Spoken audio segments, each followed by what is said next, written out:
पूर्णमासी व्रत कथा। पूजन विधि। पूजन सामग्री इस प्रकार है: दूध, दही, घी, शर्करा, गंगाजल, रोली, मौली, तांबूल, पूंगी फल, धूप, सफेद कनेर, यज्ञोपवीत, श्वेत वस्त्र, लाल वस्त्र, आक, बिल्वपत्र, फूलमाला, धतूरा, बांस की टोकरी, आम के पत्ते, चावल, तिल, जौ, नारियल, दीपक, ऋतुफल, अक्षत, नैवेद्य, कलश, पचरंग, चंदन, आटा, रेत, समिधा, ढाक की लकड़ी, कुशा, आचार्य के लिए वस्त्र, स्वर्ण की अंगूठी, शिव पार्वती की मूर्ति, दूब, आसन। इसमें से जो संभव हो वो आप ले श्रद्धा भक्ति भाव से। प्रत्येक मास की पूर्णिमा को पूर्ण चंद्रमा का और तत्पश्चात सूर्य सत्यनारायण का व्रत किया जाता है। इस व्रत को करने से सुनने से अक्षय पुण्य प्राप्त होता है।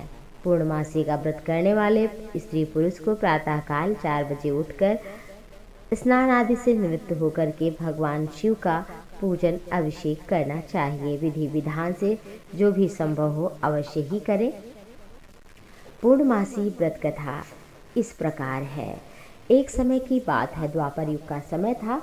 माता यशोदा ने अपने पुत्र श्री कृष्ण से पूछा, हे कृष्ण, तुम मेरे पुत्र बनकर आए हो, परंतु तुम संसार के उत्पन्न करता, पोषक, संहार करता हो। कोई ऐसा व्रत कहो जिससे स्त्रियों को वैधव्य का भय न रहे, सभी मनोकामना पूर्ण हो। प्रभु बोले, हे माँ, आपने बहुत ही अच्छा प्रश्न किया। मैं कहता हूँ, सौभाग्य की प्राप्ति के लिए 32 अर्थात 32 पूर्णमासियों का व्रत करना चाहिए। इस व्रत के करने से स्त्रियों को सौभाग्य संपत्ति मिलती है। व्रत अचल सौभाग्य देने वाला, भगवान शिव की प्रति मनुष्य मात्र की भक्ति बढ़ाने वाला है। यशोदा मैया कहने लगी, हे कृष्ण, सर्वप्रथम इस व्रत को मृत्युलोक में किसने किया था, इसके विषय में मुझे विस्तार पूर्वक कहो। कृष्ण जी कहने लगे, इस भूमंडल पर एक अत्यंत प्रसिद्ध राजा चंद्रहास से पालित अनेक प्रकार के रत्नों से परिपूर्ण कार्तिका नाम की एक नगरी थी। वहां पर धनेश्वर नाम का एक ब्राह्मण था। उसकी स्त्री बहुत ही सुशीला रूपवती थी। दोनों ही नगरी में बड़े प्रेम से रहते थे। घर में धन धान्य वैभव संपत्ति की कोई कमी नहीं थी। उनको एक दुख था, उनके कोई संतान नहीं थी। इस दुख से वह अत्यंत दुखी रहते थे। एक समय बड़ा तपस्वी योगी उस नगरी में आया।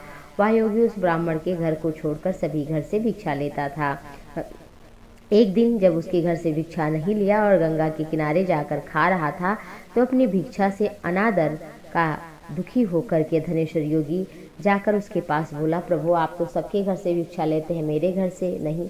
योगी कहने लगा, निपुत्र के घर से मैं पतित के समान अन्न होता है, इसलिए नहीं खाता हूँ, और तुम्हारे घर से फिर मैं कैसे ले सकता था। धनेश्वर की ये बात सुनकर उसे बड़ा दुख हुआ। चरणों में गिरा, बोला, महाराज, मुझे पुत्र प्राप्ति के लिए कोई उपाय बता दीजिए। आप सर्वज्ञ हैं, मैं बहुत दुखी हूँ। और योगी ने कहा कि ब्राह्मण, तुम चंडी की आराधना करो। घर जाकर चंडी की उपासना और उपवास किया। उसने माता चंडी देवी ने 16वें दिन स्वप्न में दर्शन दिया और कहा, हे धनेश्वर, तेरा पुत्र होगा, परंतु 16 वर्ष की आयु में मृत्यु को प्राप्त होगा। यदि तुम 32 पूर्णमासियों का व्रत विधि पूर्वक करोगे तो दीर्घायु होगा।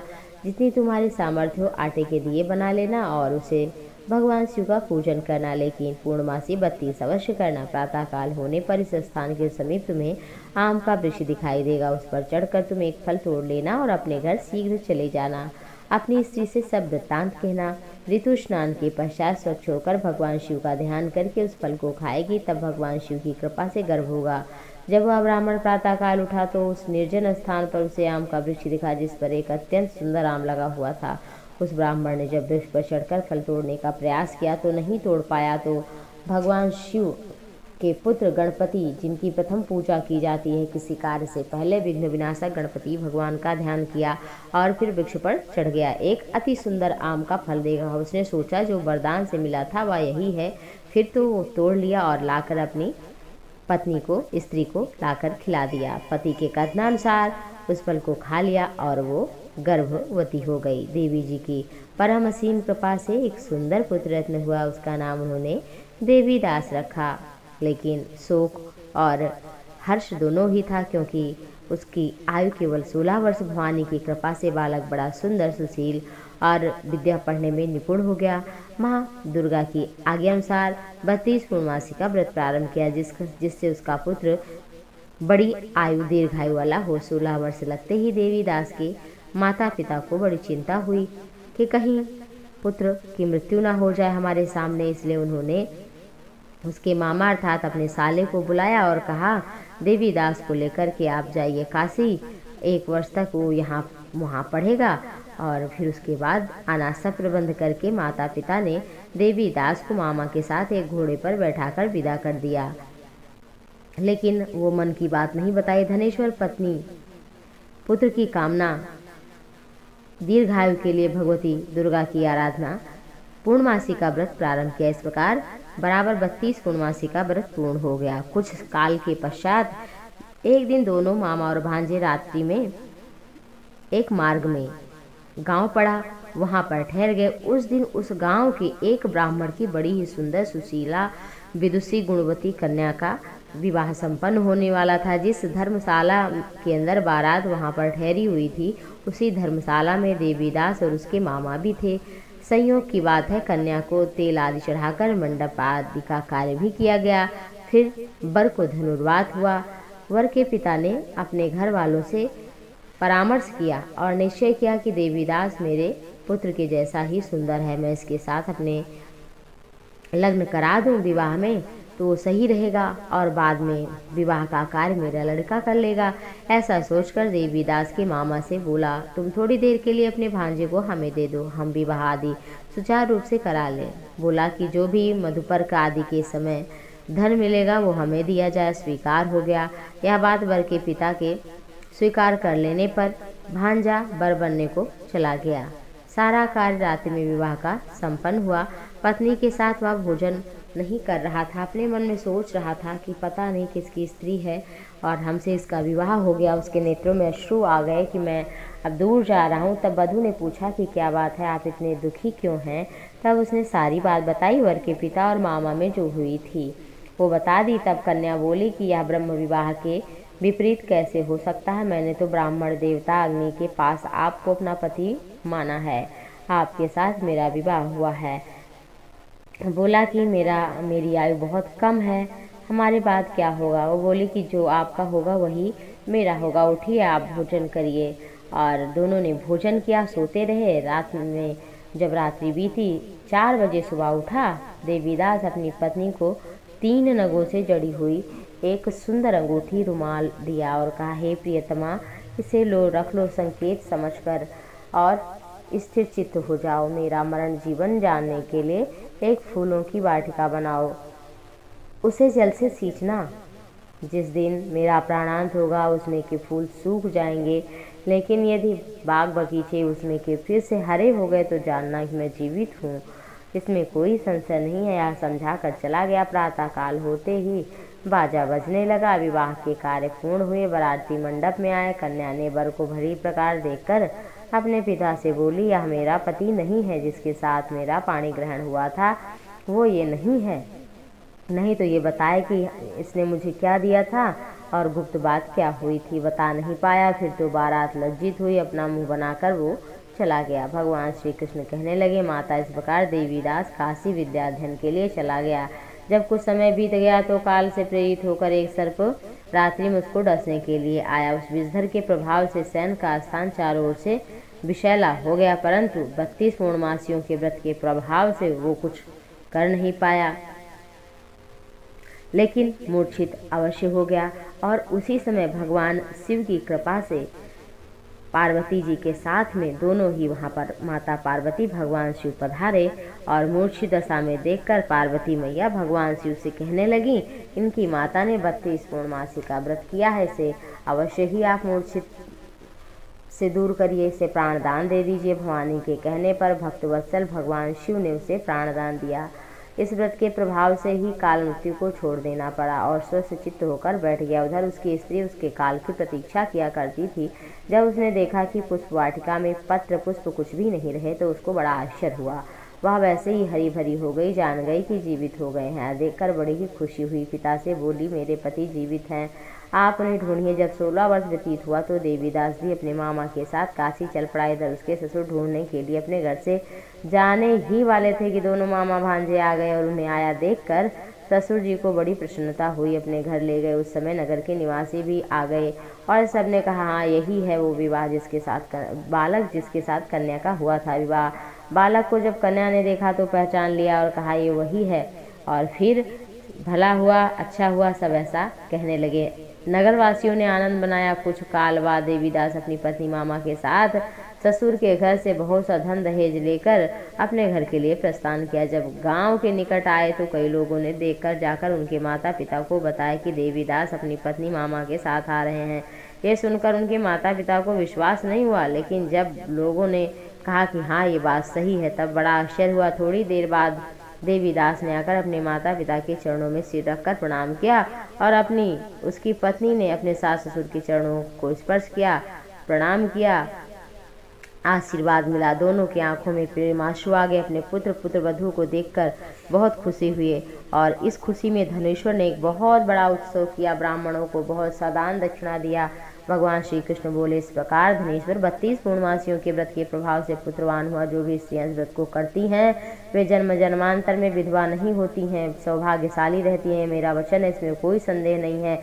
यह व्रत धन, पुत्र, पौत्र, सुख, संपत्ति, समृद्धि, धन वृद्धि और संपूर्ण मनोकामना को पूर्ण करने वाला है। 32 पूर्णमासियों के व्रत करने से व्रती की सारी इच्छाएं पूर्ण होती हैं। सदाशिव उस पर सदैव कृपा बरसाते रहते हैं। बोलो शंकर भगवान की जय। भगवान शिव की आरती। ओम जय शिव ओंकारा, स्वामी जय शिव ओंकारा, ब्रह्मा विष्णु सदा शिव अर्धांगी धारा।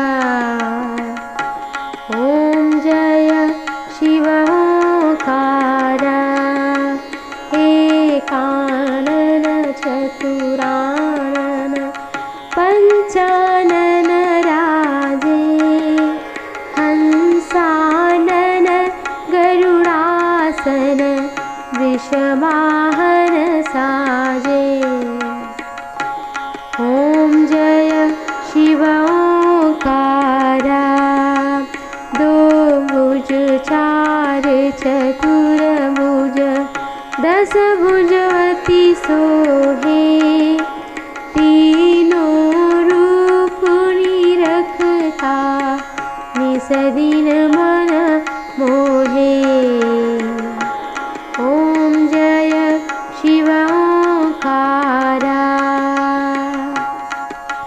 श्वेतांबर पीतांबर माघांबर अंगे, सनकादिक ब्रह्मादिक भूतादिक संगे। ओम जय शिव ओंकारा, अक्षमाला वनमाला मुंडमाला धारी, चंदन मृग मद सोहे, भोले शशि धारी। ओम जय शिव ओंकारा, करके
स्वामी प्रेम सहित गावे। कहत शिवानंद स्वामी कहत हरिहर स्वामी मनवांछित फल पावे।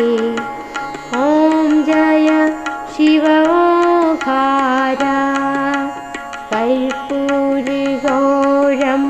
करुणावतारं संसारसारं भुजगेन्द्रहारं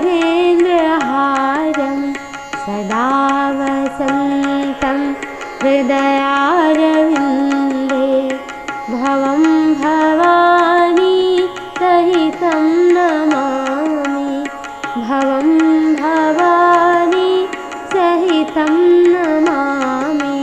भवं भवानी सहितं नमामि। मन्त्रहीनं क्रियाहीनं भक्तिहीनं सुरेश्वर यत् पूजितं मया देव परिपूर्णं तदस्तु मे। नमः शिवाय ॐ नमः शिवाय हर हर भोले नमः शिवाय। नमः शिवाय ॐ नमः शिवाय।